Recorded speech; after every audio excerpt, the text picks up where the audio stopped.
Bismillahirrahmanirrahim. Assalamualaikum warahmatullahi wabarakatuh. Allahumma sholli ala Sayyidina Muhammad wa ala Sayyidina Muhammad. Alhamdulillah pemirsa, salam jumpa kembali di program Kabar Petang edisi Selasa 19 Oktober 2021 bersama saya Fauzi Ihsan Jabir. Alhamdulillah selama beberapa menit ke depan kita akan membaca dan menelah berita paling menarik hari ini bersama narasumber yang berkompeten di bidangnya dan tentunya dalam sudut pandang Islam. Inilah Kabar Petang selengkapnya.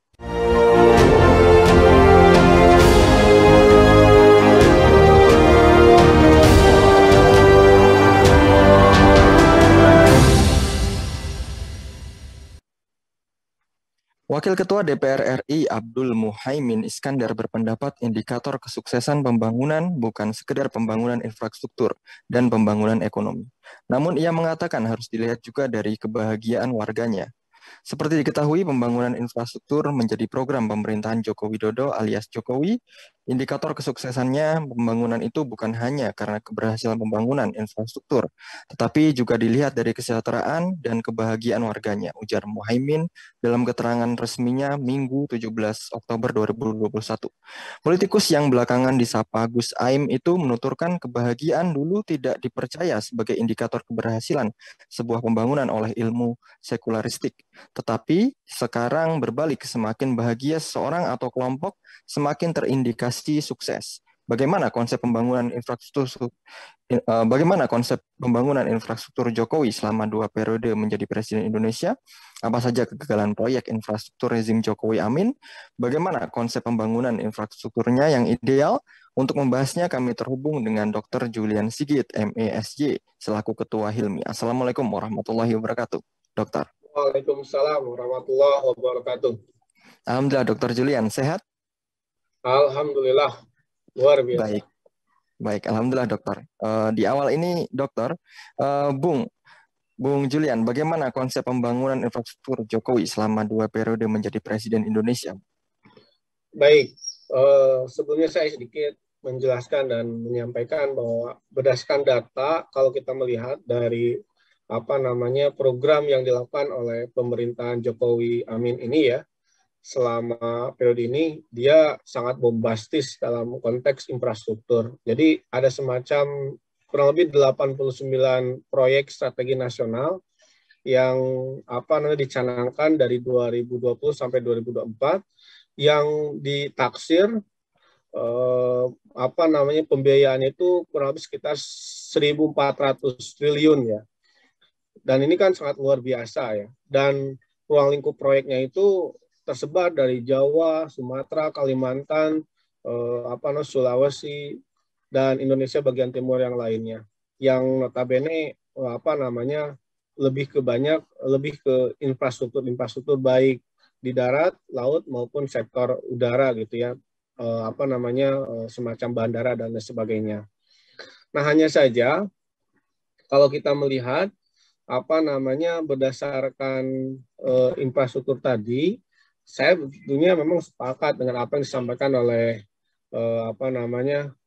Muhaimin Iskandar itu ya, bahwa memang indikator kebahagiaan atau indikator keberhasilan itu bukan dilihat dari infrastruktur ya, tapi indikator lihat bagaimana masyarakatnya sejahtera atau bahagia atau tidak. Karena kalau hanya indikatornya infrastruktur itu belum mencerminkan gitu.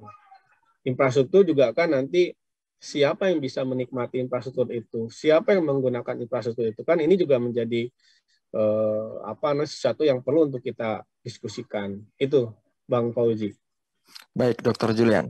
Dr. Julian tadi juga sempat dikatakan oleh Dr. Julian bahwasannya ada faktor kebahagiaan dan juga kesejahteraan. Lantas apa kritik Dr. Julian terkait proyek pemindahan ibu kota negara dan infrastruktur bidang perhubungan laut, Bung?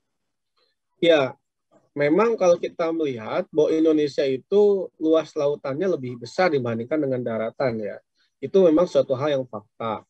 Tetapi ketika kemudian tadi ada wacana atau opini untuk memindahkan ibu kota dari Jakarta ya ke Kalimantan, apalagi di tengah pandemi ini ya, yang notabene perlu pembiayaan atau modal yang cukup besar untuk pemulihan ekonomi, Saya kira ini menjadi hal yang perlu untuk dipertanyakan proyek-proyek ini.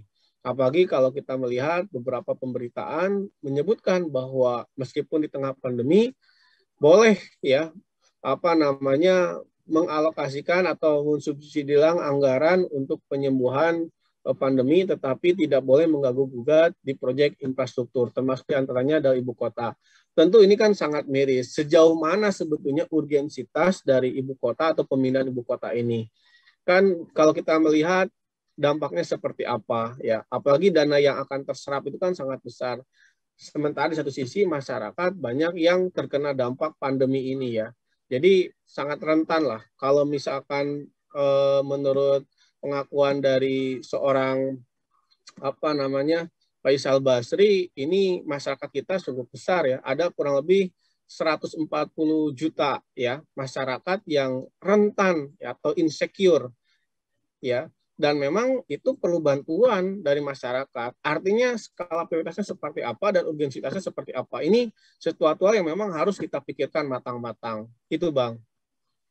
Baik, Dr. Julian, kita coba beralih ke sektor perhubungan udara. Di periode pertamanya, Jokowi menargetkan pembangunan 15 bandara. Lalu di periode kedua, saat ini targetnya sekitar 10 pembangunan bandara. Menurut Dr. Julian, apa catatannya? Nah, ini juga menjadi catatan yang memang harus kita kritisi. Dalam konteks infrastruktur itu harus ada pengkajian yang sangat matang ya. Termasuk kalau misalkan dalam konteks ekonomi dampaknya terhadap masyarakat seperti apa.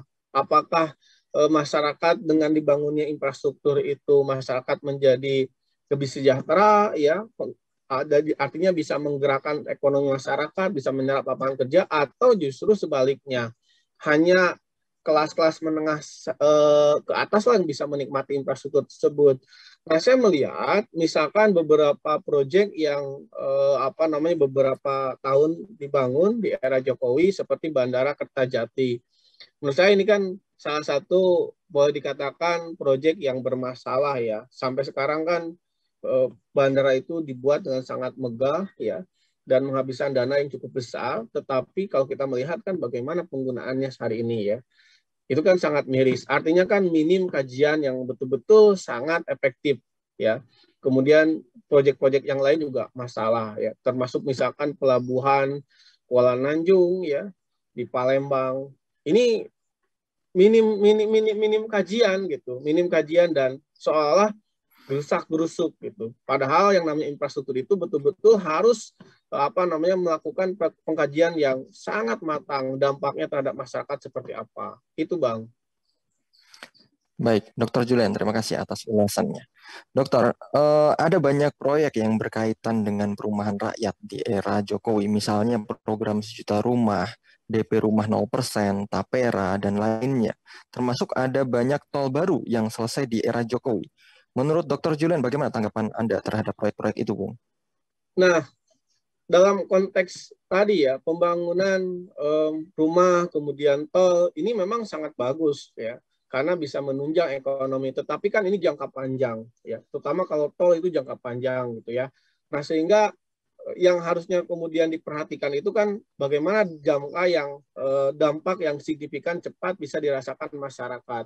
Saya kira ini menjadi poin penting ya, karena kalau kita melihat beberapa kajian seperti pembangunan infrastruktur tol ini juga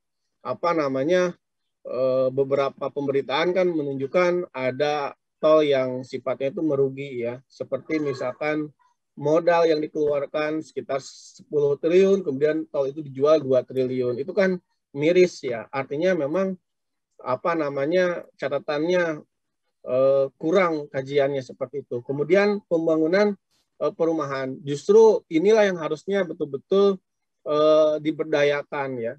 Karena yang namanya rumah kan dia berkaitan langsung terutama dengan masyarakat yang kurang mampu ya. Kalau kita melihat data dari statistik ya, bahwa masih banyak orang-orang di masyarakat di Indonesia yang dia belum memiliki tempat tinggal yang layak. Nah, harusnya ini betul-betul karena berkaitan langsung dengan kebutuhan pokok dan bersentuhan langsung dengan masyarakat menengah atau masyarakat kecil ya, masyarakat yang rentan gitu. Karena kalau bisa infrastruktur itu kan dia akan memiliki dampak, tetapi jangka panjang. Dan itu pun boleh dikatakan hanya segelintir orang yang bisa menikmatinya. Nah, ini yang memang harus jadi catatan. Seperti misalkan kajian mengenai tol, kemudian pembangunan kereta cepat. Ini menurut saya banyak hal yang memang perlu kita kritisi ya. Itu Bang. Baik, Dr. Julian Sigit. Dokter, terakhir, apakah proyek infrastruktur rezim Jokowi Amin ini bisa disebut gagal pada tataran ideologis dan strategis? Lalu bagaimana konsep pembangunan infrastruktur yang ideal dalam pandangan Islam, Bung? Baik, mengenai proyek-proyek yang sudah dilakukan, kalau kita melihat dan mencermati fakta-fakta tersebut, memang banyak yang bermasalah ya. Mulai dari listrik, tenaga listrik, kemudian tol, bandara, pelabuhan ya.